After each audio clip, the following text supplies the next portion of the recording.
One of the most interesting things of the chat, you quoted Admiral Mullen saying our biggest national security threat is the national debt. Can you elaborate on that a little bit? Well, this in testimony that he gave to Congress and talking about what is the biggest threat as a military man, and he said the national debt.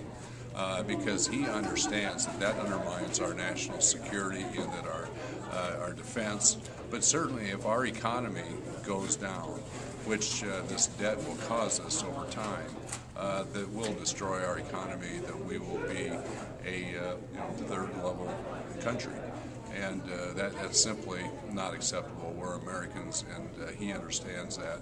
We've got to get a handle on the spending. Some of the numbers you threw out in there, the unfunded part of the debt. Can you talk about that a little bit? Well, everybody talks about, last year we had a $1.3 trillion deficit, adding that to our debt, which is now about $15.4 trillion. But the part people don't talk about is there was another $5.2 trillion of liabilities incurred that are not funded. And in total, the federal government, at a minimum, has about $65 trillion of liabilities.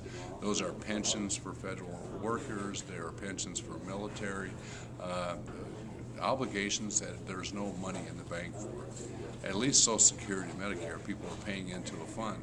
These are just promises, and these unfunded liabilities will have to be paid out there over time, and that is something that is missed when we talk about this whole budget debate. With the Democrats controlling the Senate and Barack Obama in the White House, any chance anything will be done on the debt this year? I don't see a great hope. The Senate, once again, for the third year, will not even bother to attempt to pass a budget. I mean, this is outrageous. The House will pass a budget. We'll have a guideline as far as trying to rein in spending. The Senate, because they just politically don't want to take tough votes, are going to not do it again. And I think they'll be held accountable for that in November. But no, it's going to be very, very difficult.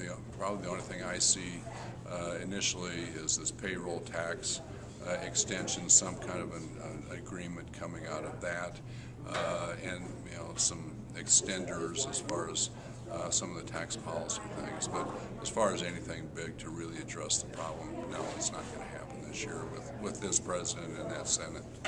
Off the debt a little bit, you've been spending quite a bit of time in Polk County and your hopefully new district. What's the reception been like? It's been great. We've had so many people come up and help our campaign, an outpouring of support.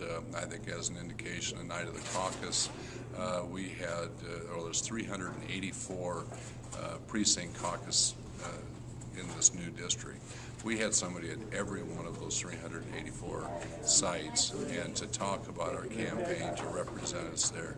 But the enthusiasm that's there, the level of support, has been humbling and very, very gratifying.